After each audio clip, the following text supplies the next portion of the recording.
Getting a second citizenship in European Union brings a lot of opportunities, but it also comes with certain challenges, specifically if you do not have any connections with European Union right now and you're thinking about obtaining one of citizenships available in your EU.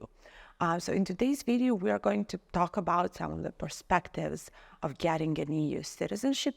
What are those pros and cons, and what is something that you need to take into consideration when picking which citizenship you are going to get. There is no such thing as universal European Union citizenship. We're referring here to a citizenship of each country specifically that are part of European Unions. German citizenship, French citizenship, and so on. I'm Jovana, Director of Business Development here at Nomad Capitalist, where we help 7- and 8-figure entrepreneurs and their families legally reduce their taxes, change their lifestyle, obtain new residence and citizenship, and generally go where they are treated the best. And many of clients that come to work with us do want to obtain EU citizenship. Some of the reasons are visa-free traveling. Obviously, European Union passports are pretty much similar. All of those are Tier A passport, meaning that pretty much all of those give you access to a lot of countries, including US, including Canada, including Australia. Visa-free traveling is usually the main reason why many people would choose to get EU passport. But before we start with the reasons why it is good to have some of those EU passports, let me tell you something. I'm not a big believer in, best universal, meaning that there is no such thing as, this is the best country for everything and for everyone, especially when it comes to EU. Something that might be good for you or for your friend might not be good for someone else. Some jurisdictions are more competitive than others, and they are forced to be more competitive than others. They are better for a wider pool of people. Maybe they offer very good tax incentives and good citizenship and easy residence and good corporate structure, very protective, maybe good access to good banking, but still it doesn't mean that is universally the best. Obviously, visa-free traveling. As I said, all the countries in the EU have something that would be considered a Tier A passport. The second reason is that having one EU passport gives you access to all other EU countries. So what you can basically do is once you naturalize or obtain a passport in one EU country, you can move freely through European Union because of tax incentives, lifestyle, schooling, healthcare, whatever the reason is for you, and you can do that as an EU citizen. There are a couple of additional reasons. For some people, diplomatic protection that you get as an EU citizen is very high, given that you have a right as an EU citizen to use embassies of other EU countries. So you don't have to go to your own embassy. Also, once you are EU citizen, those restrictions on dual citizenship in certain countries within the EU no longer applies. So Germany being one of the countries that does not allow dual citizenship. If you obtain a citizenship somewhere else in EU, you can have it. Also, some of the things that I briefly mentioned, access to job markets in the EU.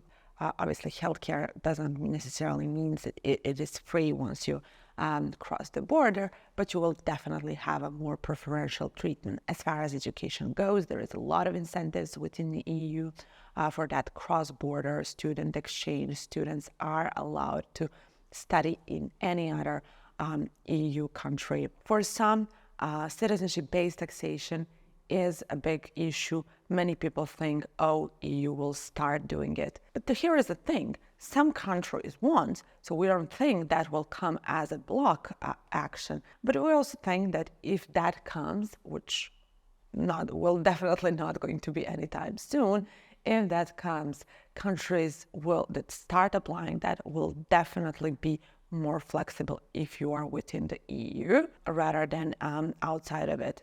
But in general, if taxes are your concern and potentially something that is preventing you to pursuing EU citizenship, there are places that you can look into. So what I would be looking into are a couple of things. First of all, is I would be looking into countries that are smaller and that are forced to be more competitive. Those countries like Malta, Italy, Bulgaria, Luxembourg. So countries that do need to be more competitive tax-wise to attract people. Also, if taxes are one of your concerns in the EU, I wouldn't choose a country that has wealth taxes or that has a potential for wealth taxes. As I said, a good indicator is looking at treatment of expats or diaspora in some of those countries. Countries that do have large ones are not very likely to proceed with very aggressive taxes compared to some that historically don't have it. If you're looking for English-speaking countries, so where the English is the first language or the more dominant, a good choice would be Ireland. And the good thing with Ireland is that it doesn't only give you the access to the EU, but separately through the agreement with the UK, you can live and work and travel freely in the UK under this agreement. So it is one of better EU passports nowadays when UK is no longer in EU. Ireland also does have certain tax exemptions. Non-domicile taxes are still applicable, and you can enjoy those couple years before you become a citizen. The other country, English-speaking, is Malta. Again, also has a citizenship option, very like citizenship by investment.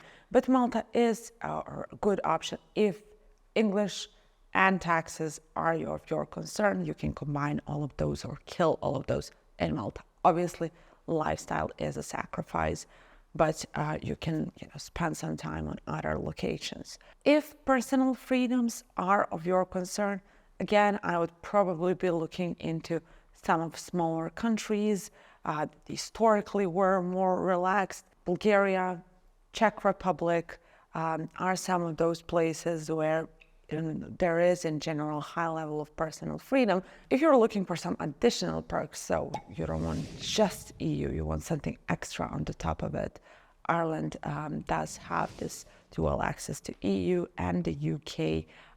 Portugal also has the access to Portuguese speaking community. Spain, faster and easier naturalization in some of Ibero-American countries. If European citizenship is your goal and you're looking into getting one down the road, either through citizenship by descent, fast-track naturalization through marriage and certain other options, or through residence by investment in those golden visa program, standard naturalization in some country, Nomad Capitalist team is the one that can help you understand what are all the pros and cons of each of those countries and help you make a decision which country is the best for you and your business.